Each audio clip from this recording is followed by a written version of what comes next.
rolling. All good. Oh yeah. Cody Blundell. What's going on? How you doing, bro? Good, man. It's been a minute. Yeah, it has been a very fucking long time since I've seen you. What's been keeping you busy? Not much, man. Keeping busy with work. Just trying to get back into the swing of things this year. Yeah. Last year was like just a bit of a write-off with COVID and all of that shit. So just getting busy again. But yeah, man. Yeah. So where you working at? Not really any, like working mainly for myself at the moment, just doing like photography stuff. Like freelance. Yeah, pretty much. I work with Cab a fair bit. They're like my most consistent client every week. Cabernet Noir. Yeah, which is like the local Perth thing. Yeah, it's like a high-end boutique. They've got like Stone Island and lots of different like brands and stuff internationally. So yeah, they're quite cool. I got in there like last year. Yeah, pull this a little bit to the side so it's a bit more in front of your face. Yeah, beautiful. Yeah, so how'd you get hooked up with Cabernet? Man, this will actually blow your mind, I reckon. So Edward Maradona, who's the owner, right? He started his career as like a breakdancer or b-boys, they say. I'd get slapped otherwise. Yeah. He was on Australia's Got Talent, like started touring the world, did like Red Bull venues and stuff like that. And then couple years ago, he started like popping up, like with just people I knew. And I was like, oh, man, I know this guy from somewhere. I don't know where it is, but. And then I started following him on Instagram and a video of him breakdancing went up and I was like, fuck. Is he good? Bro, he's I've really never seen good. videos of him. He's actually really good. But this is where it gets weird because I was like, I know this guy from somewhere. And then do you remember back in year 4 how we had like that class that just did like random the breakdancing shit. Yeah, and we had a dude come in and teach us. That's Edward. Yeah, bro. No and I was way. like, yeah. Fuck. No shit. Dude, that's testing my memory hard, eh?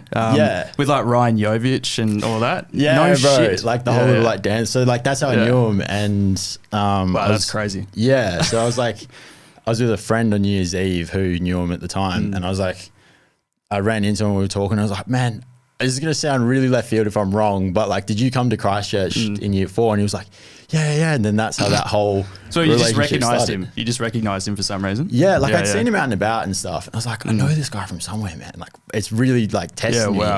And then when I saw a video of him dancing, I was like, that's where it is. If I know him from somewhere, that's where it is. Yeah, that's how that all got started. Yeah, Jesus. Well, yeah, he's like a bit of a local success story in terms of business, right? Yeah, they've been going well, man, for a while. They were like the first store with a Yeezy account. And wow. Yeah, so they had like the first turtle doves and they've got like photos and the lines like up and around the block in the city. Yeah. So, wow. Yeah, whereabouts in the city is it? I've never been there before. They used to be on O'Shafto Lane, and now they're in Wren Square. Yeah, wow, okay. So it's a good spot for them, man, like because they're a high-end boutique, being next to like Louis Vuitton and meaning like very expensive shit. And they've got some expensive stuff in there, but they've got a good range as well. They've got like cheaper stuff, real good stuff. And, I almost I didn't, which I'm glad I didn't because it was like a $500 jumper. I forgot the artist's name. He died a long time ago. This yellow, he does like the stick figure drawings and stuff. You know what I'm talking about? Nah. Yeah, could you try to find that for us, Leo? Just go on the Cabernet Noir website. Oh, Cab sold it. Yeah. Oh, they did like a joint thing with somebody or something like that. Who is it? Oh, okay. They've done a few collabs over the years. Yeah. CabernetNoir.com. I have no idea how to spell that. Keith Richards. Do you know the artist? Oh, yeah. So he was famous for like doing all the like in New York and stuff, doing heaps of street art and all that sort of thing. Oh, sick. I didn't know they did that because they've been gone for a while. I only really started getting involved with them a couple of years ago. Like I had friends and stuff that were around, but Did you say Cabinet Noir? Yeah, so CABINET and then NOIR. Oh, right. You mean this place? Yeah, that one. Yeah. Yeah, well, and I saw just recently that they had Gentlemen's Club play there. Yeah, bro, that was sick. Yeah, I was filming that night. Me back a couple of years ago would have died to be there, but I was working that night, so it was a bit more tame. Oh, okay. But, yeah, Gentlemen's Club was sick, man. They've done a few big since they've been there. They've done a couple of events. Yeah. But that was the first one that there's been like no capacity limits, no nothing, and it was sick, man. They did a real good job. Yeah, it looked like it was like packed to the rim, eh? Yeah, bro, it was like proper boiler room vibes. It was sick. It's fucking sick, dude. Did you go to their gig at Metros? I didn't go to that one, nah. Yeah, I had a few people who went and they reckon it was absolutely like insane. I saw stories, man. I was meant to go and I was like, this year I'm like really trying to not go out. Yeah. And I saw stories and I was like, should have gone. But how come you're not looking to go out as much? Just like last year, man, I think most people just didn't have anything to do. Like I lost my job at the beginning of the year. Oh wow, okay. Yeah, so like because of the whole COVID thing, like I lost my job. I was just on like the Centrelink thing, which is like because I didn't really have anything else to do at that time. Yeah. And I think everyone just got really comfortable with just doing not a lot. All. Yeah, fuck all and partying every weekend. Yeah. And I just it wasn't until like towards the end of the year I looked back and was like, for a year that you could have done a lot, you haven't done a heap. Yeah. That was sort of like the motivation for me doing this as well. Like we just spent the entire year like literally like, just vegging on the couch essentially. Yeah. And it would have been a perfect time to actually like start getting my act together. And I just chose not to really do anything. Yeah, bro. It was like a golden opportunity where you've got money coming in every week, not doing anything. Yeah, and I was like, really fucked that one up. But it was cool. Like I still enjoyed the year. To be fair, there was a lot of people that I met and like good connections I made during that year. So it worked out, but I could have done a lot more with it, Yeah, so you've got like a new thing started up with a business partner of yours who, by the way, is like yoked to bro, Jackson, bro. Yeah, he's like a big boy. Each one of his abs just looks like a quadricep muscle. Yeah, he's a big boy. Jackson Pios. I like followed him on Instagram for a while, and then we started boxing together, and then just like that friendship sort of formed. Boxing, I started shooting his content for him and stuff, and we both liked anime. Him a lot more than me, admittedly. Yeah, really. He's like a proper weeb, bro. Like watches all the animes you've never even heard of and shit. I like sort of halfway through last year, I was looking at importing, exporting like the little figures. Never really went anywhere with it, and then we had the idea of doing like a clothing label. And then this year it was just like, all right, it's go time. So what's it now? I don't want to butcher it. It's Koshiro. It's Kashiro, very close. It's Kashiro. Yeah, dope. Okay. Yeah. So do you guys do all the designs and stuff for it, or you sort of take already designed anime things and? Nah. So we'll talk about an idea and I'll sort of like get a rough sketch in Photoshop because I'm good with that stuff. Yeah. But then we'll like actually get a designer to draw it up properly so I don't get pulled up on like copyright and shit like that. Yeah, like trademark sort of things. Yeah, exactly. So you actually don't have to be that different. Apparently for stuff like that, it's only 15%. So it's just like proportions and stuff. So there's like an actual number. Yeah, so it's 15%. If you can argue that it's 15% different, and like 15% is not a lot. It's basically like proportions in the nose and eyes and shit slightly different, and you're fine. So that's going really well actually, which is dope. Wow. We did our first drop like 2 months ago now. Cool. And we had 200 tees and they almost went in the first, which was sick. That's cool, man. Yeah. Because we had to do 200 because it was like a minimum order from China. And then I was like, fuck, that's a lot of tees, bro. Yeah. For like first drop, real like anything going yet. And then, it went really well. Like his following is quite loyal for that stuff. So yeah, cool, man. Yeah, cool. It went well. So that's sick. Yeah. So how do you do you guys, the t-shirts get delivered to you and then you have to ship them out yourselves? Yes, so at the moment, because Jackson moved to Bali. So he lives in Bali. Yeah, he lives there now. He ballsy move, but that's insane. Yeah, May. I think he decided to do it last year, but May he had a ticket booked. Even with everything going on, I was like, "He's still going?" He's like, "Yeah, bro, I'm going to do it." It's good for his brand, So, yeah, for sure. I'm actually just keen to say if everybody's watching in can actually see the size of this guy. Could you search him up for us? How do you spell his name, Cody? Jackson and then Pios, Peos. His dad used to be a football player for the Eagles. Really? Yeah. Wow. Okay. Jesus. Yeah. He's one of those dudes because a lot of people don't. People that follow him know, but he's actually got a PhD. Yeah, top one. Yeah, PhD in like health science, isn't it? Or something? Nutritional science. Yeah. So he's not just a jack dude, like he's very switched on. Very smart dude, bro. Jeez, look at that. Yeah, bro. Big boy. Yeah, fuck getting into a fight with him, bro. He can box as well. Look at the fucking leg on that guy. That's like Aussie Dwayne The Rock Johnson. Yeah, the boy can box as well, so he's a bit of a scary man. How old is he? Shit, that's a good question. He's older than me, so I'm 23 and he's 25, I think. He's 25 What? years old. Yeah, Wow. maybe a little bit older. Might be 26. Wow, that's really impressive. But yeah, Amongst all this, we just have an anime picture. yeah, he's super into his anime, dude. Like that's his whole thing. Yeah. But yeah, he's like one of those dudes I'll be training with, and like I've been training since I was 16 as well, in and out of the gym, not as consistent as him. But like you ask him, I don't know, like a training method or like a nutritional question, and he doesn't just give you like the bro science of, yeah, that's 200 that's a kilos, stiff bro. leg, bro. That's stiff-legged. That's like my deadlift for 5, and he's just That's fucked. I've actually got a really hectic deadlift story. I was, because I go through like ebbs and flows of going to the gym in my Yeah. fitness. And at the start of the year, after like COVID all last year, like I'd put on like a bit of fucking, bit of weight Yeah, around my as gut. everyone did, bro. Yeah, and I was like, okay, I have to do something about this. So I was cycling for like 2 months straight and started like doing 30 or 40 Ks a day for 6 days a week. So like it was actual cycling. actual cycling, Shit. yeah. People hate cyclists, I know, but fuck all of you. It was the easiest thing to It's do. right. I've got a bike. I was like, fuck it, whatever. Yeah, and during that time, my lower back, because I wasn't doing any core exercises or anything, my lower back became really weak. Oh, real? Yeah, for whatever reason. But There's a name for that, but I can't remember what it is. I think it's called the cross something syndrome. Cross something syndrome.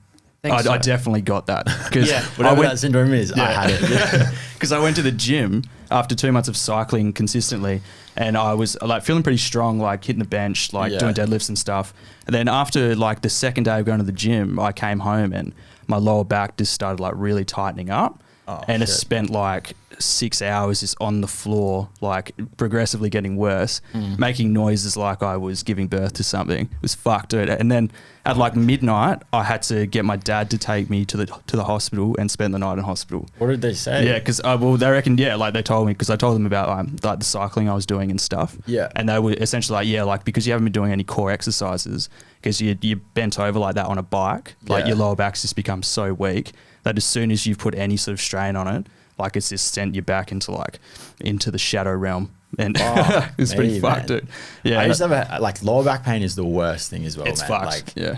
I used to have a really bad lower back as a kid, and like to the point where if I didn't stretch up and stuff properly, it would feel like someone was just pinching my lower back, and Yeah. I was not going anywhere. Yeah, it's pretty bad. Yeah, I couldn't walk or anything. Like it got better overnight when I was in hospital. They gave me heaps Yeah. of drugs and stuff. But yeah, and the physio just gave me a whole bunch of exercises to do. They give you like the hip flexor ones. Yeah. bro. I went through so many physios, and they were giving me like all these back things, and I was like, this isn't doing anything. I went to the dude who used to be the physio for the Eagles. Yeah. Gave me like one hip flexor, and it wasn't even like a back stretch, bro. It was like a front hip flexor one. Fixed it instantly. I was like, Easy. yeah. Someone could have told me this about 2 years ago. It would have been a lot better. Yeah, no but shit. Hey, wait, the physio for the Eagles. He used to be Yeah. the physio for the Eagles. Yeah. Wait, how'd you meet him? Oh, my mum just knew him. Yeah, true. It wasn't like a personal connect or anything like that. It was just my mum had been recommended him through a friend, and then when I got real bad, she took me there, and yeah, I hadn't seen him for a while after that because it fixed me up so good. Yeah, wow. But Which yeah. is sort of what you want. Yeah, Yeah. bro. He did that and dry needling, and it was like he was like, "This is gonna hurt like hell," and it did. Yeah. But yeah, it was so worth it, bro. Like I didn't have to go see him for like a year and a half after that. Is dry needling like acupuncture? Or is it a bit different? So it's like acupuncture, but he did a new method, or at the time I think it was like somewhat new. Basically, they start going in a little bit, and then they pull it out and go deeper, pull it out and go Right. deeper with each one. Yeah. I'm like gripping this bench, bro, for like dear life. Like, Yeah. think I'm gonna start crying. I was like, this is fucked. Jesus. 2 days after that, like, because it gets real bruised and shit, like struggled to walk. After that, it was sweet. For Yeah, wow. ages. Wow. So that was sick. Yeah. But, yeah. But yeah, just to continue on the topic of fitness, you're obviously like pretty into your gymming at the moment. Yeah, it's been a big focus this year. Yeah. After the whole like partying and stuff, like I was like, I need a year to just get back Yeah, to it. for So- sure. Have you got a goal weight? Because I think the last time we sat down and had a conversation, we would have been like 16 or 17 years old, Yeah. and you were like about that thin compared to what you are now. Yeah, it's been like when I was like 16, 17, I always said like 90 was sort of where I wanted to, because I didn't want to get so big and start losing flexibility and stuff. Yeah, Like, I but still you can't like, even like do up your shoelaces and shit. yeah, and like I was doing boxing and jiu-jitsu and like still playing sport at that time, which I'm not really doing as much anymore, but I started getting up to like 92, 93, like halfway through where we are now in the year. And even then, man, you start losing mobility, and it's like, Really? yeah, bro. Yeah. Like even things like starting to like reach for your shoulders and yeah. stuff. I'm like, this is getting Pecs too much. getting in the way. Yeah, man. And I was like, it's just uncomfortable. And I was like, if I got much bigger, and like, to be fair, I wasn't stretching, I wasn't doing cardio and stuff. It was just like this year I've just been focusing on weightlifting. So it's like, I think that and neglecting all the rest of it made it a lot worse. But yeah, I'm just sort of floating at the moment. Yeah. Okay. I was like, this year I was like, fitness is going to be what I'm doing, like just weightlifting, no boxing, no jiu-jitsu, just getting my weight up again. And then I went to Sydney for 3 weeks for my girlfriend's birthday, and then kind of ruined like a month of progress. So took a few steps back with that. But yeah, man, now I'm just kind of like floating, seeing, I'm not really like no goal, just like training hard. And then come summer, might look at it again. But true. I had like my 5 months of grinding really hard, and I'm still training hard, but yeah, I don't know if I want to get much bigger. I'm trying to sort of look for that next target. I just haven't found it yet. What's your PB for like bench and stuff? So I don't really do like 1 rep maxes, just because I feel like there's way too much injury involved with that. High risk level. Yeah, like I don't want to like tear shoulders and shit like just that. Just trying to see how much you can lift. Because you don't come back from that. But like for like reps, like 120 was my highest for like eight reps. For bench? Yeah. Jesus Christ. And then deadlifts, I got like 210, 215. Yeah, wow. Okay. For a few reps. Yeah, that's crazy how you're saying that you lose mobility and shit even at 90 kilos. Yeah, bro. Yeah. Because like I'm not super tall. Yeah, and it's like 90 kilos starts looking puffy. Pretty big. Yeah, so it's like, yeah, it's just uncomfortable. Like compared to being like 70 kilos when I was boxing. And it's like you've got so much range of motion and everything, so you just start losing that pretty quick. Yeah, wow, okay. So wait, how much does Jackson weigh? That kid is like... He'd be like 110, like maybe... In his bulk, he's 110. Yeah, I know he's cutting at the moment and he's like pretty diced. He's still like 99. Jesus Christ, man. And I'm like, I can't even fathom that. He reckons like... if you've got like a scratch or a tickle on your back, don't even bother. It just accept it. You need one of those like back scratches. Yeah, even then you're struggling to reach it, man. Like, he's like shoes and socks. It's like, it's like you're fucking throwing it. That's crazy, dude. Yeah. Wow. Yeah. And so you're still into your boxing and you just still do your jiu-jitsu stuff? I haven't done it this year, man. Since actually even last year, like since COVID, when everything shut down, I sort of stopped. 2019, I started doing all of that like quite seriously. Yeah. I was doing like weights in the morning and then either boxing or jiu-jitsu at night. And then I was like training for a tournament in jiu-jitsu and a fight in boxing.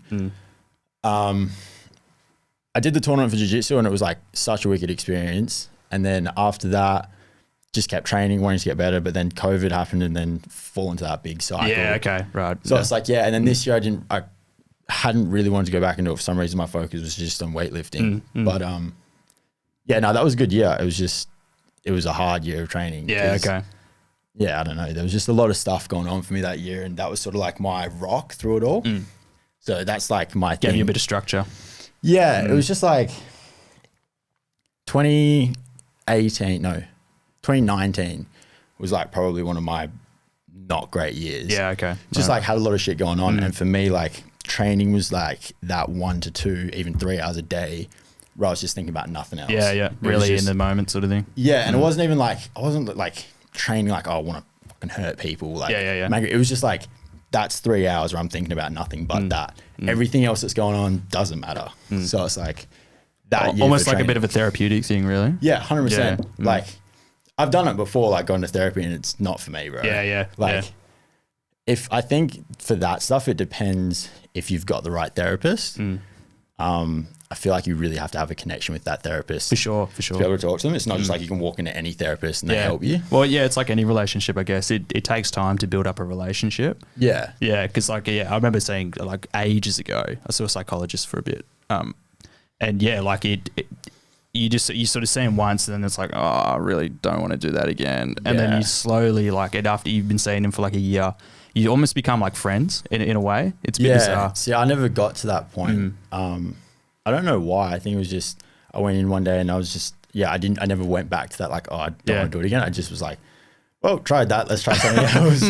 Gym. Yeah. Go to the gym, blast my headphones out for like an hour. But that's really cool that you found as sort of a method that, you tried the more traditional means to deal with your shit, but it didn't work for you and you've actually, you found what works for you. Yeah. It's just, I just found that's what, like, even through and to be fair, like, going to therapy and actually like doing that properly probably would have got to the stuff, like, gotten to the bottom of stuff a bit quicker.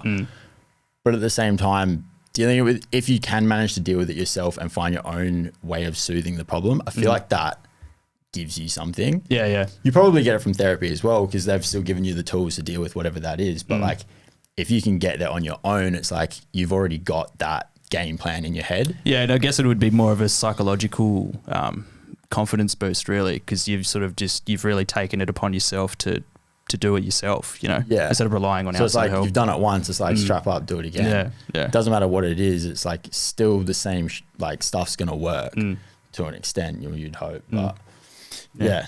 So who got you into your martial arts and your boxing and stuff? I used to box with my dad when I was little. Yeah, I think I remember years ago, we were fucking... I know what you mean. Yeah, we were in your little downstairs theatre, and you like beat the fuck out of me. I was just taking advantage of the moment, bro. I was like, I've been training for this. Yeah, I was a little kid and I'm still like, I'm not very tall. And and this motherfucker right here just beat the fuck out of me. It was like that moment, I was like, I got this one on my sleeve.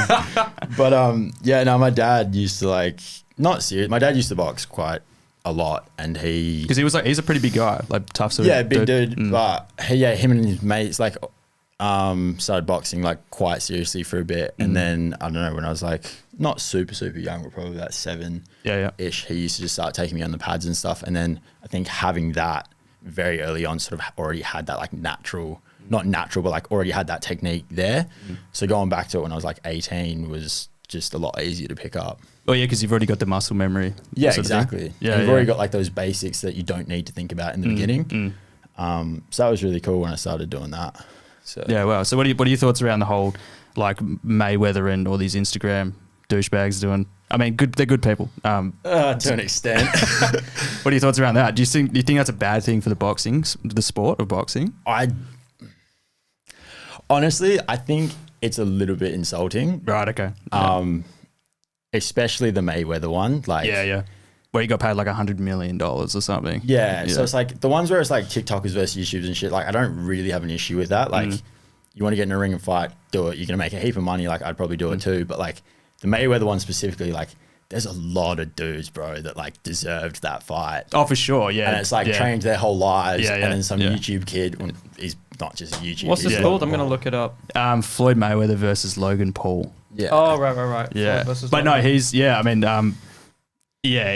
is quite bizarre to watch. And like his brother, Jake, apparently he's like very serious about boxing. Yeah, but like... Do you think he's just saying that? Or he's just like found his new thing that he's going to do for a few years and then... I don't know, man. Like, Jake's a weird one because that dude has the internet in his hand. Oh, yeah, for sure. And it's like he knows it as well. And it's hard to pick how much of it is just an act for a check and how much of it he genuinely believes.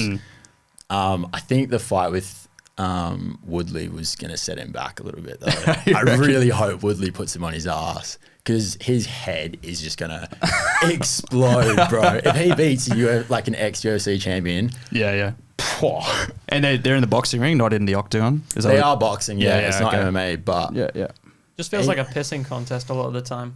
Yeah, even then, man, I'm like, Woodley is like a proper fighter. Yeah, like even though Ben was a fighter, he was like the joke of the UFC. Like he couldn't stand up to save his life. Yeah. Didn't take training seriously at all for that fight. And I'm like, I don't know, man. He lives it. He lives and breathes the hate, though. Yeah. Jake. That's the thing. He's like, everyone's hating on him and like putting them on their stories and stuff. He's like, this is exactly what he wants. Yeah, like, for sure. I mean, right after the... Because it was an exhibition match, am I correct? So it's like Ben Askren. No, sorry, for the Mayweather and Logan fight. So it didn't count to like a professional record. Nah, so that's why there was no winner because exhibition fights you can't win on points. You can only win by knockout. Okay, right. Yeah, I think right after that, Jake posted on his Instagram like, my brother just beat like fucking Floyd Mayweather, and then he deleted it like straight away. Yeah, it was fucking funny, dude. That was weird, man, because even Logan was like posting like dub and like W, and I'm like, I don't know if he's meaning dub in life because he got to fight him or he actually thinks he won because there's a big difference. Yeah, like, for sure. Do you think there's like, because obviously social media's had a massive role to play in essentially the changing of what boxing is as a sport. But what's your thoughts on sort of the impact of social media on the general world at the moment? Fuck, I don't know. It depends what Because we're like talking you've had a about. bit of success on social media yourself. I got lucky, yeah. Yeah, like you. How many TikTok followers do you have? Like I think it was like 109 or something. Yeah, since. like something dumb like yeah, that. that was weird, man. That was a weird. Came out of nowhere. All of a sudden, like we were in ISO, and I was talking to a friend about it, and had no followers. Did one as a complete joke. Like, 2 weeks into ISO, next minute it's like 10,000 views, 20,000 views. I'm like, people are actually watching this. Fuck. But then it's like, So it started off as like a bit of a piss take, really.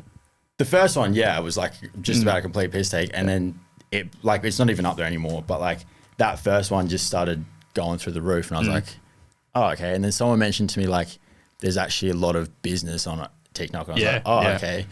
And then the followers just kept coming through, and in like the first week there was like 30K, and I've got like 4 different agencies trying to contact me, and there was like deals and stuff, and I was like, as much as this is getting a giggle for everyone, like it's actually got a lot of potential. What was it though? What was that first video that you? It was like one of those cringy TikTok dances. There was like a few of them, but like there was the first one, and then there was the second one got like 1 million views or something. Yeah, that's fucking crazy, bro. And like I'm refreshing my feed, and it's like 300 followers, 800 followers, 900. I'm like, what the fuck is going on? Wow, that's crazy. I saw the most recent one you did when you were sort of responding to that chick saying that she wasn't like, doesn't think that they should say thank you for opening doors and shit. Yeah. That was the dumbest thing I've ever fucking said in my life. Yeah, there's a lot of dumb shit. There's a lot of opportunities to like say shit like that, but TikTok's a weird place, man. There's a lot of, I don't even know how to put it, like TikTok views on things. Yeah. And it's like some of them are just so warped and so wrong. Oh, as in like there's a whole TikTok perspective on things. On certain things in terms of like how men should act in relationships. Yeah, and like everything's so sexualized. And it's like, it's kind of why I step back. Like in the past, since everything's opened back up, I don't really post on it a whole heap. Post on it here and there, but like not the stuff I was posting before, because the platform is just I find it really weird now. Yeah, I've never really gotten into TikTok that much, but I always get like messages in Facebook Messenger and stuff of just people just sending TikTok videos and shit. Yeah, look, there's a lot of good stuff on there, like a lot of funny shit. There are some funny fucking videos in there. And this is the thing, there's heaps of different sides to TikTok. Like there's the cooking side, there's the sports side, there's like the funny side, and then there's like all the other shit. So it's really like whatever you make it out to be. But I think during that first initial isolation phase where like the whole world just shut down, it really started to take off. It started to take off, but I feel like it was a much more like organic platform, and then it just became so saturated and so everyone trying to be something, and it's like 13-year-olds. Yeah, bro, it just like took away from it, and I was like 13-year-olds trying to act like they're 20, and I'm like, it's 13-year-olds acting like celebrities. Yeah, and that's the problem, because they changed at one point. They literally changed the whole algorithm because it was making way too many people too famous. Yeah, wow, okay. Like people were just blowing up out of nowhere, and it's like, fuck, we've got to put a lid on this quick because this is getting out of control. Everybody's going to be famous now. We've got TikTokers versus YouTubers, like getting 6 million in boxing fights. Dude, imagine starting a fucking company and a platform like that. That would just be absolutely insane. Eh? Like, there was a heap. I don't know if you saw, but there was a heap of shit about them. Like, at one point it was going to get shut down. Using like information and giving to like the Chinese government and shit. Yeah, I didn't follow too heavily into it, but it was a real weird place at that time. So you said you thought it was a more organic platform to begin with. What do you mean by that? I feel like people were just sort of what I was doing at the beginning, which is like not taking it too seriously, like having a bit of fun. People are in lockdown. There's not a whole heap to do. People are like being a bit dumb, like not taking it too seriously. And then it just became this thing like really cringy trends and like, you know what I mean? Yeah, okay. Like everyone just taking really it forced. I think people, people saw the potential to blow up like really, really fast and just tried to push for that super hard. And now it's just turned into a bit of a cesspit of ridiculous shit. And that's why I stepped back, man. I was like, one, I'm busy because everything's open back up. Life's sort of like normal again. I'm not locked in my house 12 hours a day. Yeah. But I was just like scrolling through the feed for a while. I was like, fuck, there's not a lot on here anymore. It's just the same shit with different people. So it's a bit of the fad sort of starting to wear off a little bit. Yeah, exactly. Yeah. And I think, that's just the way shit goes. Though everything has their moment. For sure. Yeah. But every platform is trying to copy TikTok now. Like, you look at Instagram and they brought out Reels, literally just TikTok. Yeah. And then YouTube is starting to do the same thing with Shorts. I've seen that. Yeah, It's that's how interesting. weird actually. Yeah, no, for sure. I do find it weird though, because like all of the platforms try to copy each other. Like Snapchat had stories and Instagram had stories and Facebook had stories. It's like, why not just let them be their own thing? Like they're all just trying to be each other, if that makes sense. Trying to capitalize on that market, essentially. Yeah. Everybody wants. Yeah, exactly. And I think Reels started also because there was so much business starting to go through TikTok, because to the point where like, I know like businesses and brands and stuff like that were actually focusing more on TikTok campaigns than they were for Instagram, because And paying for ads and all that sort of thing. but like paying like creators and stuff like stupid money, bro, to do stuff. Because Instagram is just so saturated. Yeah, it is. Like you scroll through and like you might not even realize, but like every two, depending on like what you follow, is an ad. Yeah, for something. And it's fucked. like, it just, and it doesn't even get as much reach for brands anymore. TikTok, I think, again, was like that more organic new platform. Yeah. Where it was just, and the reach is ridiculous because you see shit that you don't follow as well. So, Yeah, because it sort of just pops up like random shit all the time. Yeah, so the For You page, it can just be like the algorithm, anything. So, yeah. Yeah, like my experience from trying to put together like basic like ads through the Facebook ad thing, and because like Facebook owns Instagram and stuff, is that it's incredibly difficult to actually get adverts that are actually worth spending money on, because it's hard to get conversions and people to actually come and even like follow your page and all that sort of thing. That's just because like, because I actually looked into it for a bit as well, because do you know like drop shipping? Yeah. So I was like, that's what I was trying to do with the import, export, like anime figures and stuff. And like, the ads and stuff are so hard to get through now because it's such a like everything's so saturated. Like people are getting bombarded with content and ads like all the time. So it's really hard to get that through.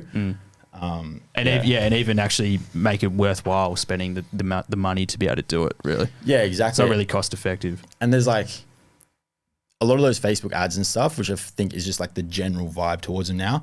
A lot of it is like that cheap shit. Like there's very few quality things that are on there that are being advertised. I feel like it's all super cheap imported stuff from China and stuff like that.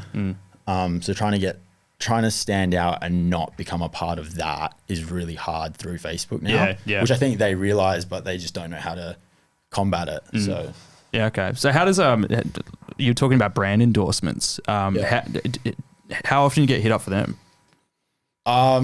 At the beginning, bro, like when everything was sort of going, it like a couple times a week.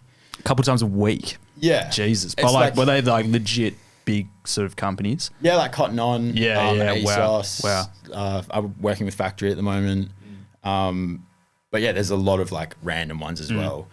How does that work? Did they essentially like put out like sort of like a guideline of what they want you to do, and you just put your own creative flair on it? So they'll have like a campaign that they're running at the moment for like whatever products they want. They'll either reach out via email, or if you're signed like through your agency or whatever, and then they'll just give you a breakdown of what they want, and you either agree to it or not agree to it.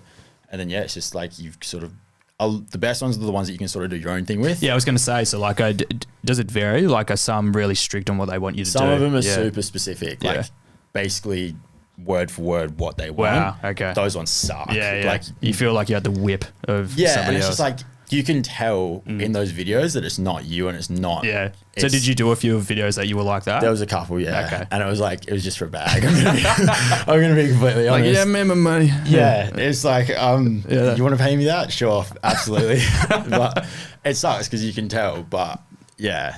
Yeah, wow. So like, say for instance, if you were to grow to like 1 million followers on your Instagram, does that obviously equates to like bringing a fairly decent amount of cash for yourself? Like do you reckon, like, no matter what, if you start to get a bit of a following on social media, that no matter what, there will always be companies and businesses reaching out to you to try advertise? What people don't realize is if you've got 1 million followers that are like organic followers, like who are actually engaged, not just like ones you've bought or whatever, there's going to be work for you no matter what. But like people quite often overlook people that have like even 5, 10, 15,000, like depending on how you work, because at the end of the day, that then becomes like a business. Yeah. Depending on how you work that business, you can get like a lot going compared to that. Like if you've got 1 million followers and you're just sitting on it, not pushing much, or like not really doing, depending on like what your following is and what you put out. The person with like 15 to 50,000 could be earning a lot more bank than you. Yeah, you get some more. Yeah, you get more impressions, I guess. And Yeah. like, yeah, especially with the speaking of engaged audiences, I reckon one of the best Instagram pages like ever is Fisher's Instagram page, Yeah, the DJ. he's yeah. Bro, he gets so much engagement on that and just puts up the funniest shit. Have you seen his music video that he just released? No, I haven't seen it. Oh my god, bro! I haven't seen it. Can I see it? Yeah, could you pull that up for us though? Don't put it up on the screen capture because it might get taken off YouTube. But we can show it on here. Yeah, man, it's so funny. Like he just hired a bunch of like these really, really fit models to like do a bunch of dancing and shit. And he's like promoting his drink Fizz as well. Oh, really? Yeah, dude, it's fucking funny. But see, that's exactly what I mean. Sorry, what's it called? The, Fisher, just search up Fisher on YouTube and it'll be like the first one. which is what I probably didn't explain very well, but like that's just because he doesn't give a fuck. Yeah, for sure. He just does and says what he thinks is right to him. Like he's not trying to impress anyone. He's not trying to do anything. And like people fuck with that heavy, especially on. He's super authentic. Yeah, especially in today's world where like everyone's trying to be something they're not, or like portray something they're not. It's like having that with that many followers is people just going to gobble that up. People love that shit, man. Yeah, I love that shit. That's fucking classic. So that now that you've sort of started to establish yourself in like the social media realm of things, have you rubbed shoulders with anybody who have been like quite famous? I don't think so. Like I've spoken to a few people here and there, like online, but nothing like noteworthy, like no actors or anything like that. Right. But when it started happening, because again, like all my followers, even through like Instagram mainly, did come through TikTok, and that's such like a global thing. There was like people that I saw into in America, people I saw into in Europe and stuff. Wow. Like there was at one point there was just like a lot of connects. Like if I went traveling, like it was like I actually had places to go and like people to hang out with and stuff. So from that perspective, it was really cool. But yeah, no, not anyone super noteworthy, unfortunately. Yeah, wow, fair enough. Like I was going to say, like somebody who's probably noteworthy and got a few Instagram followers is your girlfriend. Have you seen who this guy's dating? She'd love to hear that. Oh my god, bro! No, I don't really know people. I got real lucky with that one. I don't really know how I pulled that off. She a nice girl? Yeah, bro, she's dope. Cool, man. Yeah, that Is was she a model? Instagram model? Oh, bro. Yeah, I guess. What do you mean? You could say that. She's dope, man. Like she was one of those people I was just sort of talking to through Instagram. It was sort of like didn't really think we were ever going to meet each other, especially with the borders being closed. Yeah. And then it was getting up to around summer, and the border opened, and I was like, "So what's it going to be? Am I coming to you, or are you coming to me?" And then I flew to Queensland. We hung out for a week, and so she's based in Queensland, or she doesn't live here, bro. Oh, no shit. Yeah, she's from over east. So she lives in Newcastle. Wow, cool. In New South Wales. And at the time, the border between WA and New South Wales was actually closed, but both of our borders were open to Queensland. So we both flew to Queensland. Yeah. And yeah, just like, we just clicked like off the bat, because I flew to Queensland for 5 days, like over my birthday. And we had like all these things planned and stuff like that. But we got there and there was like this hectic storm going on, bro. Like floods in Utes, like coming up to here and stuff. So we literally sat in a hotel room for 5 days and just hung out, and it wasn't weird, like wasn't awkward. Yeah. And we'd never met each other. Like that was our first time meeting. That's hard to imagine it not being a bit weird. It like we'd go out for dinner and stuff, but like it wasn't really awkward or anything like that. And then I flew back and the border closed again, which sucked for like another 3 months. And then we just stayed in contact. She came over here a couple times, and she's actually moving here now. Wow, that's pretty cool, bro. So what does she do? She just does a bunch of modeling stuff. She just does like social media and modeling. That's just her thing. She does really well at it. She had an account deleted like last year, so she had like a lot more followers. Yeah. And then the 150 she's already got? She had like 300 and something. Yeah. What? Jesus and Christ. This is hectic, man. So she did I might get this wrong, but she did a shoot with a photographer who copyrighted all of their photos. And then her and the photographer had a falling out or something like that, or didn't agree on something. And like Avalon who was my girlfriend, kept posting the photos.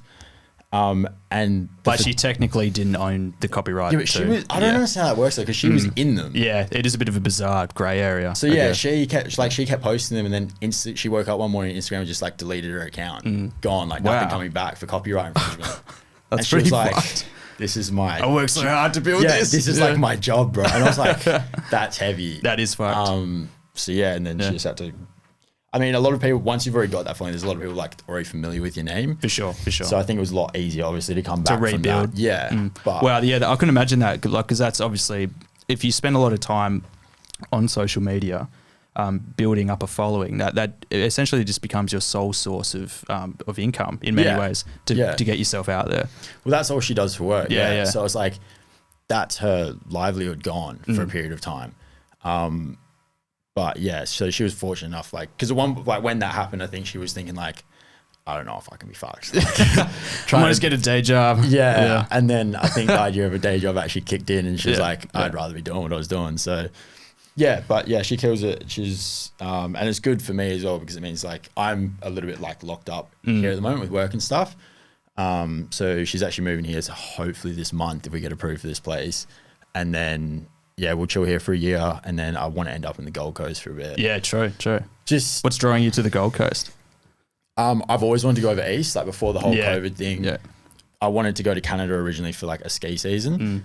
And then I was like, oh fuck, maybe I'll go to Melbourne, because Melbourne's like real cool, especially for my photography and stuff like that. There's a lot of connects over there. And then yeah, it's Gold Coast for me. Melbourne's a bit too cold, as much as I hate to admit it. Melbourne is fucking freezing. Yeah, real cold. Yeah. Like weather's not great, especially for like beach shoots and stuff like that. And it snows there, like up in the mountains yeah, and stuff. 100%. So Sydney's ideal, but very expensive to be living in Sydney. For sure. I'm pretty sure, like I saw on ABC, that the average housing price, I'm not sure if it was Sydney, it might have been in Canberra, the average, like just the average house is $1 million now. Man, it's insane. Yeah, that's You'd fucked. be driving through the city in Sydney, and then you'd like a house that she knew was for sale, and it was nothing special, bro. Yeah. Like townhousey type thing, couple mil. And I'm like, bro. Location. Yeah, it's insane. So with the Gold Coast, it's a 45-minute flight. So that works well for me if I want to do stuff down there. And then there's just like, there's a lot of stuff going on in Gold Coast. Have you been there before? Yeah, that's where I went to meet my girlfriend. Oh, sorry. Yeah. So we hung out for a week there, but I'd been when I was a kid, but before that I hadn't really been. And to be fair, I hadn't seen a lot of it. I went back a couple of weeks ago when I was in Sydney. We went there for a week to sort of end the trip. But yeah, it's from what I've seen, it's cool, but like it's more the idea that it's 45 minutes from Sydney on a flight. That's the cool thing about, I guess, because we're in WA, obviously.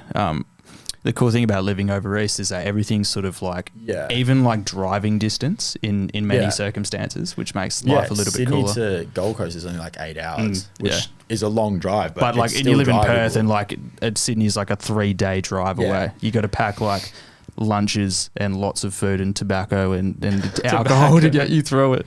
Especially, but like over there for that line of work, if you're doing a shoot for like a big brand, say let's say Rip Curl or something like that, even if they're down in Melbourne, like they'll quite often include your flight like in the budget. Wow. So they'll fly you down for just the day and then fly you back. So That's like, super cool. You're never going to get that in Perth, bro. Yeah, no, like, for sure. So yeah, definitely. Like in particular, Sydney just seems like such a place to be. Like I've got a few mates who live over there now who have all essentially originated in Perth. Yeah. And it's just, I always get the feeling. I love this place. But it just it's feels a good like place to be during COVID, bro. Yeah, for sure. I mean, like there are so many great things about WA, but it sometimes it just feels like the place where dreams go to die. Yeah, I feel like ways. it's a cool place to an extent, but it gets to a point where it's like, it's time to go. Yeah. Oh, wow, this is like a giant country town. Everybody has fucked everybody, and it's time to leave. Interesting how we never see any celebrities here. Yeah, that is true, actually. I can't name any, but yeah, it's just, Perth is cool. And to be fair, like Perth for me has always been that place that I'd want to raise a family. Yeah. Like, I don't know if I'd want to do it in Queensland. I don't know if I'd want to do it in Sydney.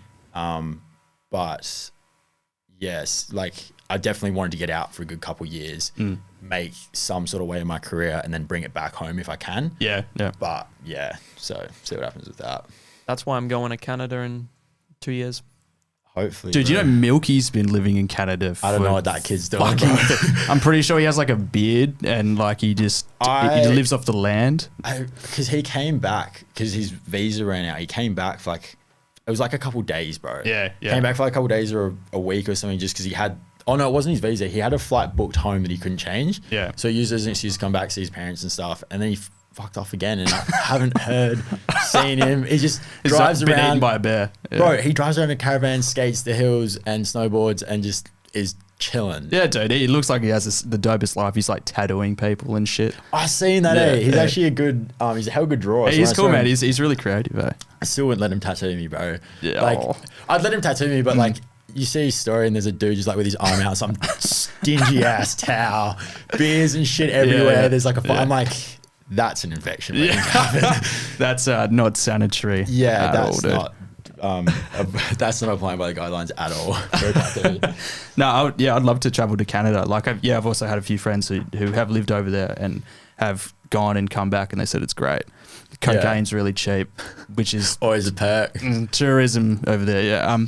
I haven't heard a negative thing about it. I'm just like saying I've had a few people come back and Yeah. not a bad thing to say about it, bro. Mm. Even Brody, when he went over, fucking loved it, man. Tony. Yeah. So when he came back, he fucking loved it. But I think it's just time to work and uni and shit like that. But Milky didn't seem to care about that, bro. I think he fucked off his whole degree. Yeah, that's what I mean. Like, I think he's been sucked into the culture and he's absolutely loving it. Yeah, I think it's good for an extent to do. It's definitely something I would have loved to have done. I feel like I might have missed that period where I could have done that. Just in terms of like life sorting itself out. I feel like that's like 19 to 20, 21, 22. 23, it's like I got to Sort of start hustling a little bit. I got to start setting up. Yeah, Like, for sure. but yeah, I feel if he's enjoying it, man, then good for him. Like those dudes seem to be having an absolute ball. They don't feel like they're missing out on anything. Yeah, So. another mate of mine, Joe Taylor. He just recently came back and was like, because like obviously I know Milky through like when we used to hang out and stuff. But I met another mate of mine, Joe, through when I moved schools. And he moved over there and just happened to be living in the same share house as Milky. Bro, there was so many people that went through that house. That's crazy, bro. Like I swear, like at one point There was like just 50 people there. Yeah, just from Perth as well. There's like a house of Australians just in this townhouse, and everyone knew them. So just to change the topic because I've been fucking talking about Canada. Tell us a little bit about Kodak World. Okay. Again, through that phase where I was like training and there was just like wasn't really having a heap of fun. I was actually working at a cafe that my dad and I owned for a couple years, and very quickly I realized like this is obviously not what I want to be doing, because when I started I was at uni, wasn't really for me, so I stopped that. And then again, it was one of those things where didn't really have a plan, so I was just like going with the flow. And then about 2 years in, I was like, this is not what I want to be doing. And I always loved photography all through school, and like when I had my first clothing label, Fiction, I started doing the photography for that, and I was like, fuck, I really miss this. Like I really want to start doing this again. And then it got to a point where I just went out one day, and for me it was like, it was a bit more than just trying to take photos. I kind of had boxed myself in and not seen a lot of people in a long time, because I was just like training twice a day, not going out on weekends, shit like that. And I was like, I kind of need an avenue to like reconnect with people. And photography was just like that thing that I sort of dialed in on. And started meeting people through that. I went out and bought like a heap of camera gear one day, and then that just started rolling, and that was sort of going to be my focus 2020, like obviously before all the COVID stuff. I was like, this is the year that I'm going to do something with it. Yeah. And then COVID happened and couldn't go outside for a couple of months, fell into that cycle. So that's sort of like been pushed back to this year. So that's sort of just what I want to do. I want to get to a point where I'm like, working with bigger brands. Like my end goal was always to work with like Rusty, like swimwear labels, like Sea Foley, shit like that. But yeah, it's just a process, man. It's just every day. What sort of clientele do you have at the moment?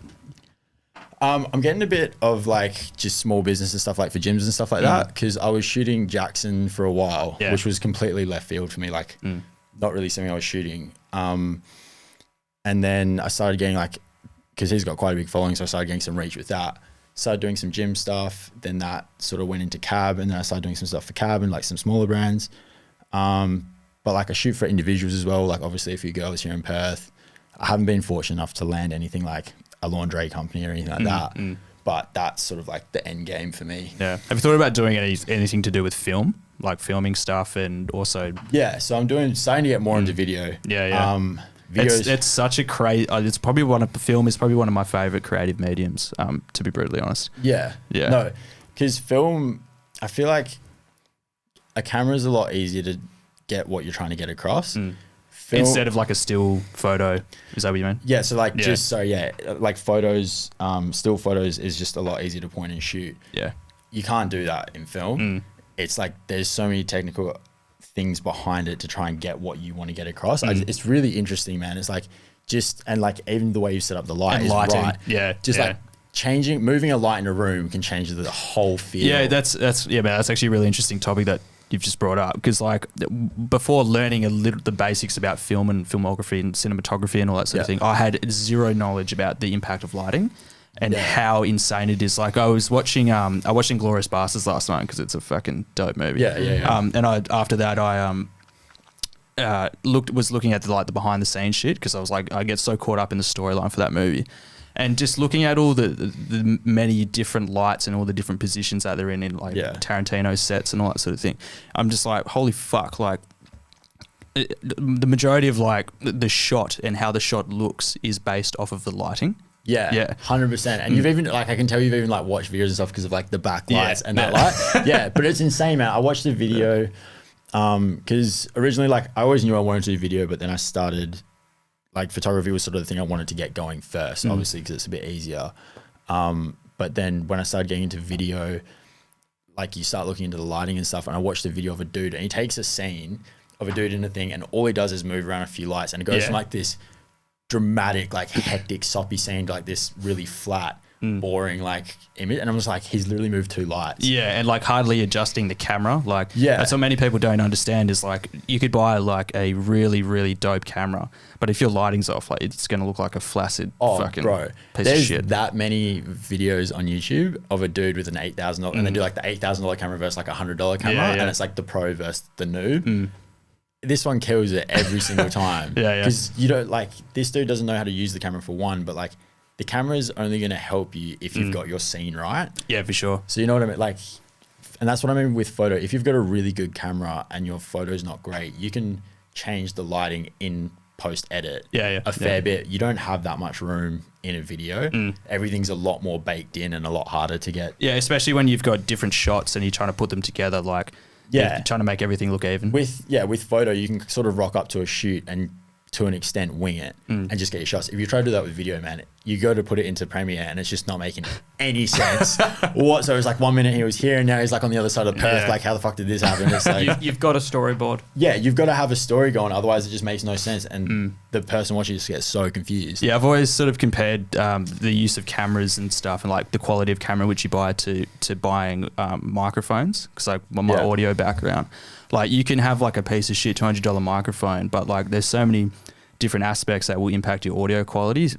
One being the room that you're in, also the preamps that the mic's running into, like so many different factors. So like you could buy like a $4,000 Neumann U87 microphone, which is like industry standard vocal microphone, very expensive, and you could be recording it in a fucking toilet, right? And it's still gonna sound like shit. You know, like there are so many different factors to just the actual recording device. Yeah, I didn't know that. Hey, I thought camera, like microphone was very like you get what you pay for, but no, I mean like it's like microphones are extremely nuanced. Like they only somebody who's really proficient at audio technical sort of skills will pick up whether or not somebody's using like a really nice microphone or something. But you can get away with recording. Have you heard the song Juice by Chizeko? Yeah, I have. Yeah, dude. So I know I'm mates with J Cal. Met him through Rami, which is a dude you know Rami? Yeah. He was on here the first episode. He's been killing it at the moment. But yeah, I met J Cal, which is the dude who produced that through Rami, and he was saying that he recorded that on like a $200 microphone on like a $300 like little Scarlett 2i2 interface in like a non-treated room or anything, and that song's got like 5 million plays. I've listened to it a few times. I think it was Yelland or something that showed it to me. It's actually a sick song. Yeah, it's crazy, dude. And yeah, just listening to him talk about how like it's really not about like the quality of the or it is to some extent. But like if you are good at what you do, which obviously you seem like you are good, like it's not about how much money you spend on the equipment. Yeah, it's about how much time you want to put into perfecting essentially your craft. Yeah. And that's what I think a lot of people overview. And it's for film, like I'm by far at where I could be. I'm still sort of learning, especially the video side of things. But yeah, I've had a lot of people help me on the way, like Seto, who used to work at Cabinet Noir and be like their main media guy. He's recently gone off and started doing his own thing, but that dude's helped me through so much. Like he basically taught me through Premiere and stuff like that, and it's cool, man, just like watching people evolve through what they're doing. It's like completely cut out. Watching him evolve through that and just picking up shit that he's doing, you just realize like you get to a point where you're like, oh, I'm actually pretty good at this, and then you'll see someone do something in the same sort of field but just at such a high level and you're like, yeah, like there's, or no matter how good you get at something, you're always going to see something. You're like, wow, I should probably give up. Yeah. It's not even that. Like, it's kind of like, Eminem talks about, I can't remember what song it is. He talks about a song and he listens to the freestyle and even he's like, what the fuck? He's like, I'm not writing for 2 weeks. That's what I feel like watching some of these videos, man, especially in Perth. There's a few dudes and girls actually like starting to really dial in on their craft and being really good. And it's just like, to me, it's not even frustrating. Like, I don't want to do this anymore. It's like, I can do that now. Like, if they're doing it, I can do that. Yeah. So yeah, it's all just a learning practice. It's all just a learning phase, really.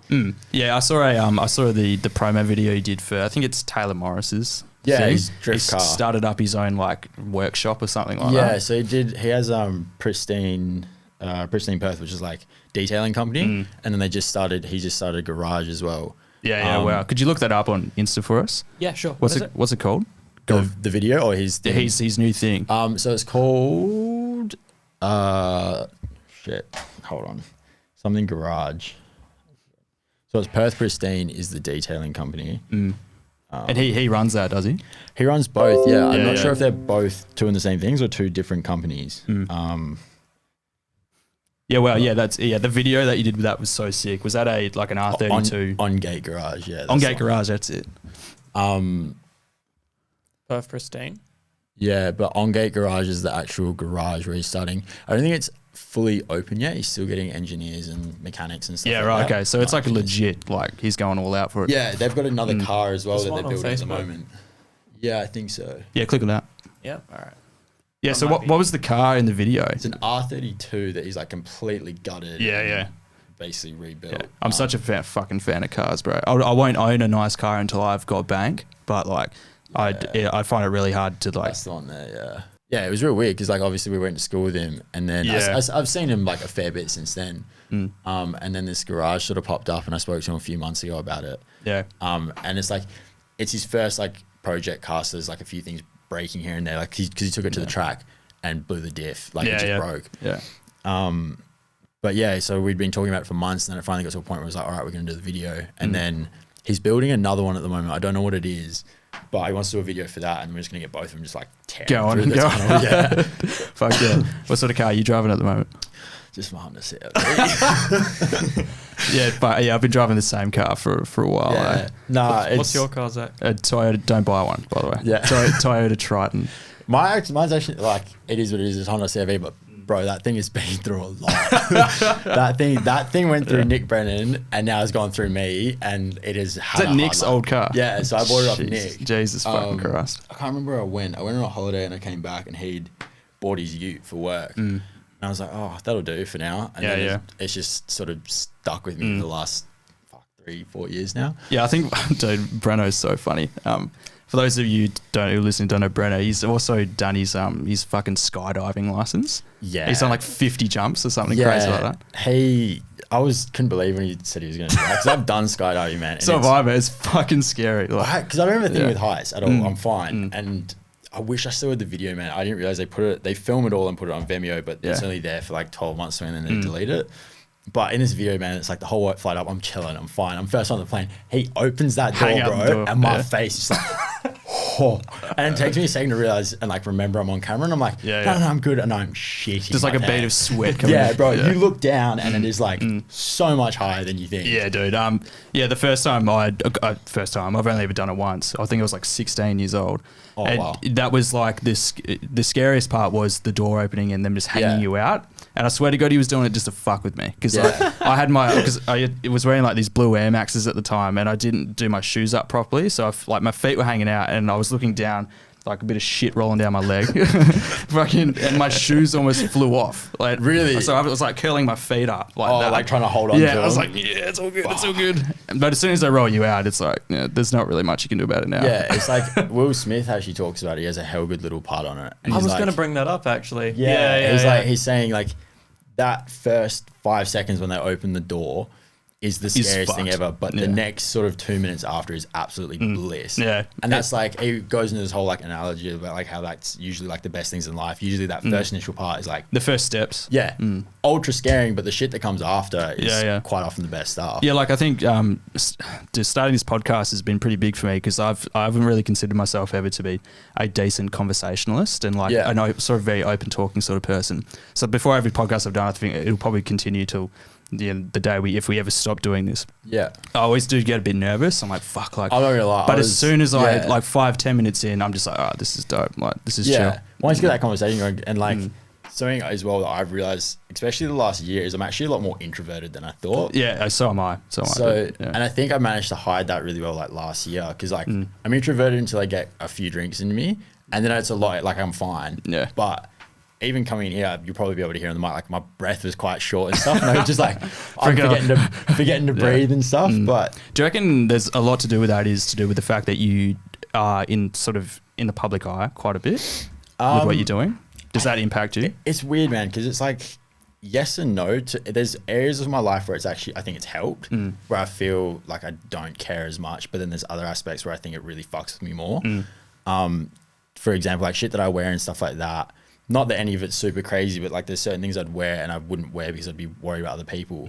But then it's like, now it's like, there's videos of me catching the low online, bro. Like, I don't give a fuck. There are some funny videos. I don't give a fuck what I wear outside. But then like, there's the other side where it's like walking into a room and like something that threw me off hard, which is like one of the first nights I went out, there was a heap of people that I'd never seen before recognize me.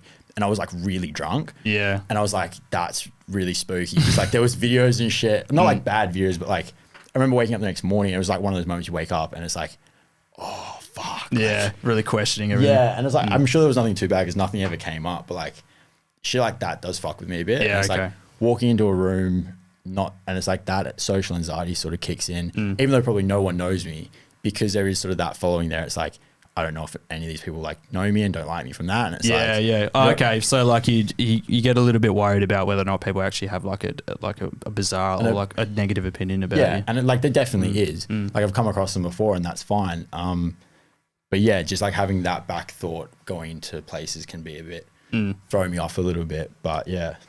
So do you think because like I think the whole social media thing in terms of just overall mental health of people is like quite an interesting and can be quite a tragic topic. Like it sets people up to really be rewarded for really acting in like, not in all cases, but being quite narcissistic and also like definitely can be extremely negative on people's mental health. Yeah. So yeah, I think obviously it's a lot easier to fire shots at someone with a big following. And like no matter who the person is, no matter how loved they are, by and large, there's always someone throwing hate at them. Because there's always someone that's not happy with what they're doing and they're just using it as a chance to tear someone down. So I think if you look into it, there's very few people that are like have a big presence online that don't cop it a little bit. Yeah, not even cop it a little bit. Like all of them cop it in some way or another, but like have something how it affects their mental health. Like there's been that many people, like influencers and stuff like that have absolute complete mental breakdowns to the point where it's like proper depression and stuff like that. Which is really crazy because like you see people, especially like people who are very successful and they're actually like quite wealthy sometimes. Yeah. You see them go through these really hectic bouts of like mental health issues. They start abusing drugs and shit. And the majority of people just look at that and go like, what the fuck are you talking about? Like you live in this $5 million house. Like you've got life so good. But all of these external factors have a massive impact on how people are. And I think people just forget like if someone says something nasty to you during the day, like it's gonna probably mess you up a bit. But if you've got thousands of people doing commenting that shit on it, no matter like how much money you've got, what you're doing, it's gonna fuck with you in some way. For sure. And I think even like Selena Gomez at one point, who's like one of the most followed people on Instagram, but also like very loved by a lot of people. She battled depression like heavily at one point because of all of that. Wow. And it was like she lives one of the most insane lives. So like, yeah, exactly.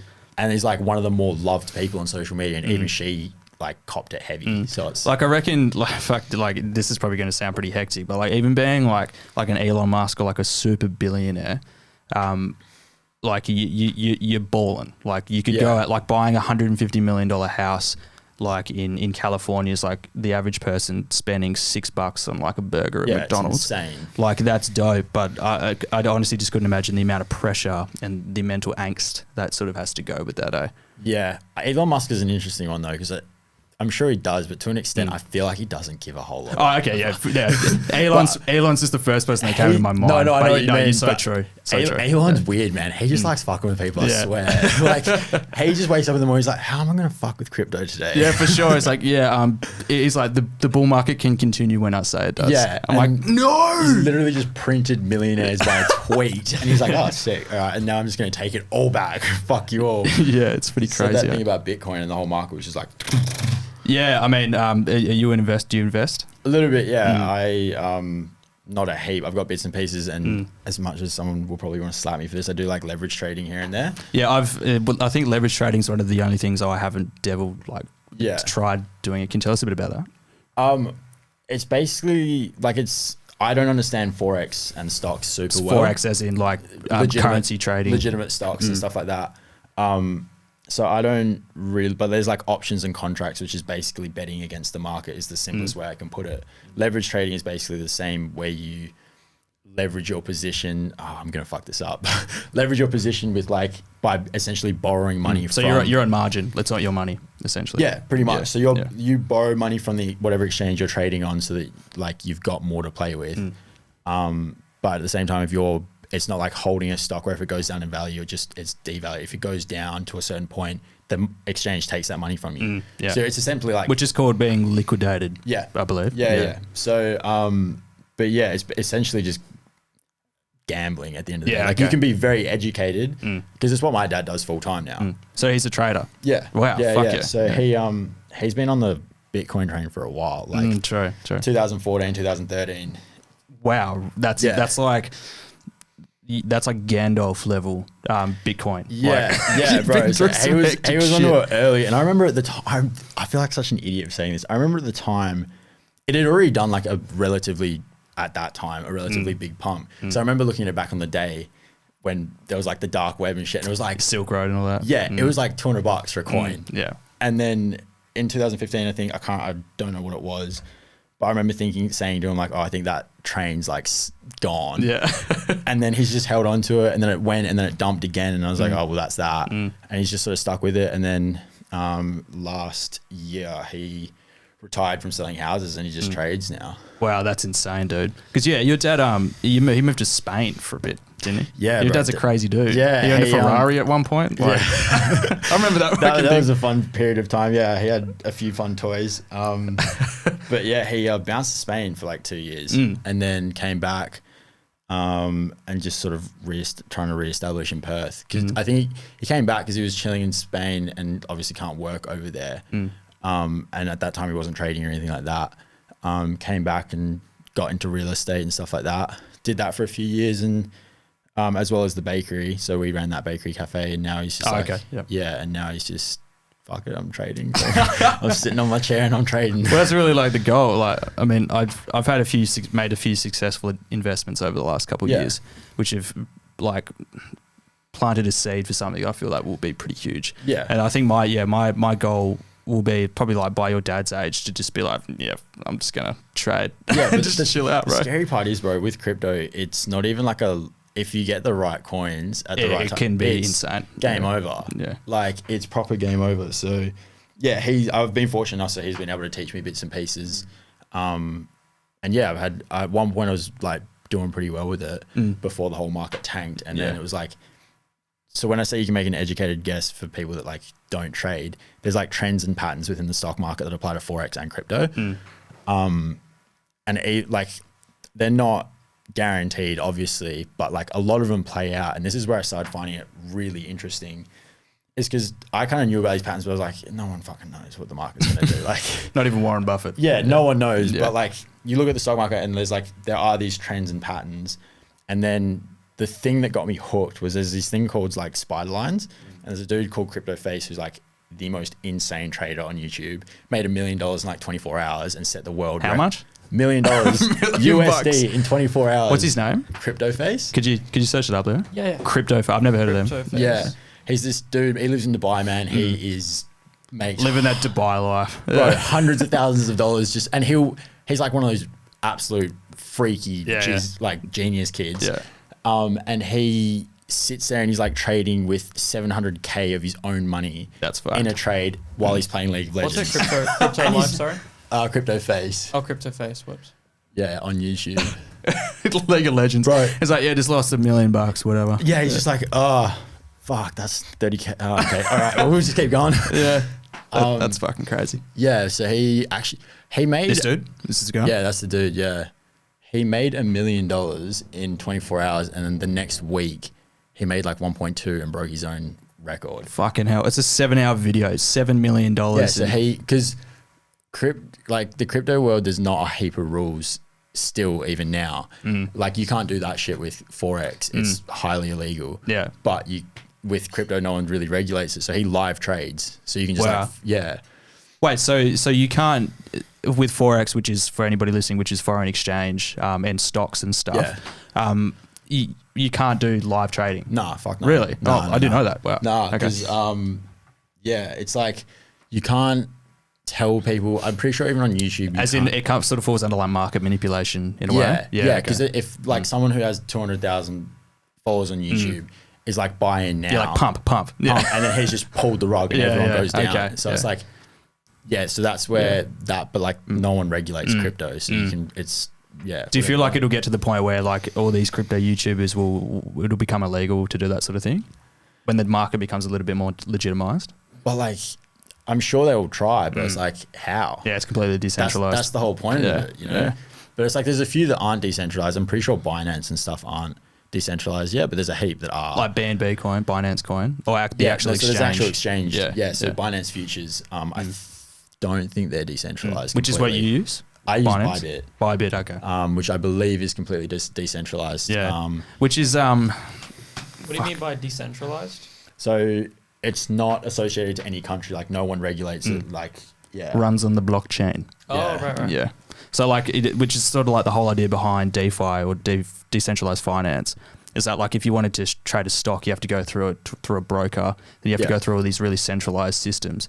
But using, say, like a decentralized exchange, like I think it's Pancake Swap, and a few of the other ones, there's a couple. There's essentially nobody there saying that what you can and cannot trade, essentially, which is like the whole idea behind it. I should probably dive in more to understanding that, but I just look at the patterns and trade. Yeah, for sure. I mean, like, I have little to no understanding of how it's so it confusing, works. bro. Yeah. It's like a whole nother language. All I know of is that I've made some decent coin doing it. Yeah, it's dollars in a bank. That's all I care about.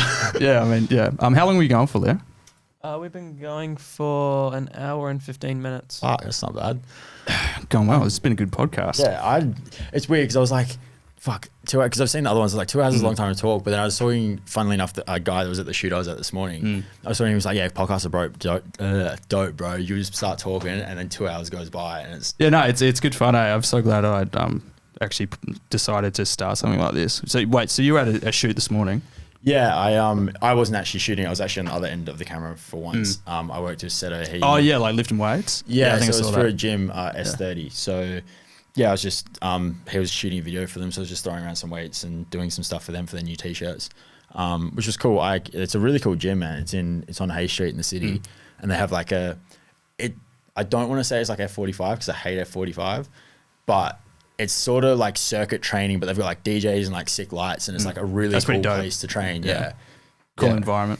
Yeah, very cool. Yeah. What gym do you go to usually? I'm at Revo at the moment. Okay. I was at Good Life, but yeah, Revo's sort of just taking over at the moment. They are. They're going on a bit of a tear. Hey, Bro, they're just popping up everywhere and they're Yeah. killing Good yeah, Life. yeah. I did. Because isn't like, I'm not sure because I haven't been at the gym in a while.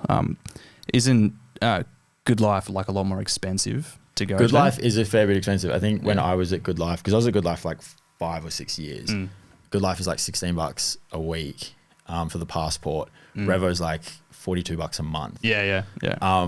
So yeah, it's way cheaper, but yeah, Good Life struggling. Me and Avalon did a trial when she was here, just so we had a place to go to the gym, so we weren't paying day passes. They still call me up, bro, like every couple of weeks, and they're like, so like, how are you doing?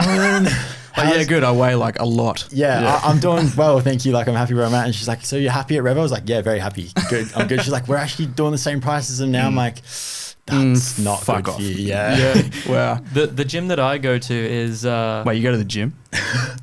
yeah. Everyone, Fuck yeah. You got to get in there. Yeah, no, I've got a trainer.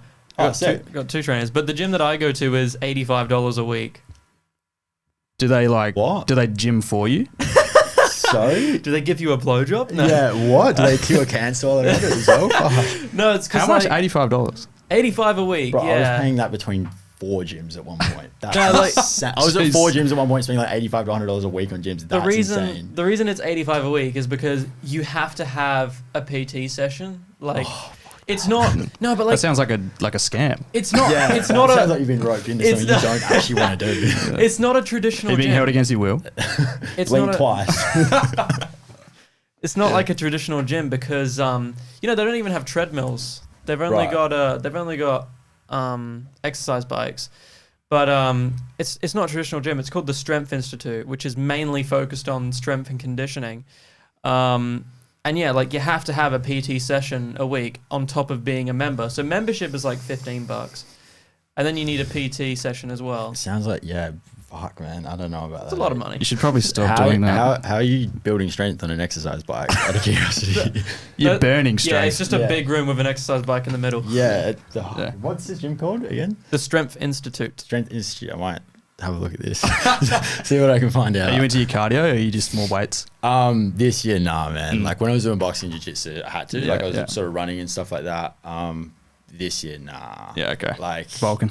yeah, I was just trying to put on weight, and I actually did a run the other day, and fuck, it's not trying to run when you haven't run for a while, and it feels like someone's just like put a fire out inside your chest is not fun at all. But yeah, I want to go back to boxing eventually, but I'm just not excited to see how, because like not doing any cardio plus putting on new weight is like a whole nother ball game when you try to move it all around, and it's just your body doesn't know how to like Adjust to it. yeah, so it's a big adjustment trying to do that. I did a boxing session like I think it was towards the end of last year. First one I'd done like 7 months. I got the fucking shit beaten out of me, bro. This dude that had been training in Thailand at one of those like Muay Thai camps had come in and he was just throwing haymakers and shit. I'm like, I'm not suited for this right now, bro. I've had 6 months off. I don't need this. But yeah. Yeah, well, okay. Yeah, fuck it. It's been a good podcast. Might have to wrap it up. Yeah, fuck yeah. That's Have you got anything you want to plug? yeah, Koshiro. Yeah, check it out, guys. There's a new drop in 3-4 weeks. As soon as the new teas come through, they're getting made at the moment. There's some very cool pieces, iPhone cases and stuff. Yeah. Yeah, cool, man. Is fiction still happening, or is that Nah, so on the back burner? So not even on the back burner, man. Koshiro was like my first business venture that like taught me a lot of lessons. And it was something originally that I wanted to go back to, but now that I've got Koshiro, I don't really need to. Are you going to use the page for anything? Or are you just going to? I don't know. Hey, I do have it sitting there, Could but just like, sell it to somebody. yeah, but I feel like Instagram algorithm, like if you don't post on it forever, it kind of kills it anyway. Yeah, So yeah. like, I actually forgot I had it to be honest until you mentioned it. But yeah, I might do something with it eventually. But for now, it's just sitting there chilling. Yeah, cool. All right, well, yeah, cheers for coming in, dudes. It was so great to see appreciate you. that, bro. Yeah, you too. Peace out, guys. Peace out.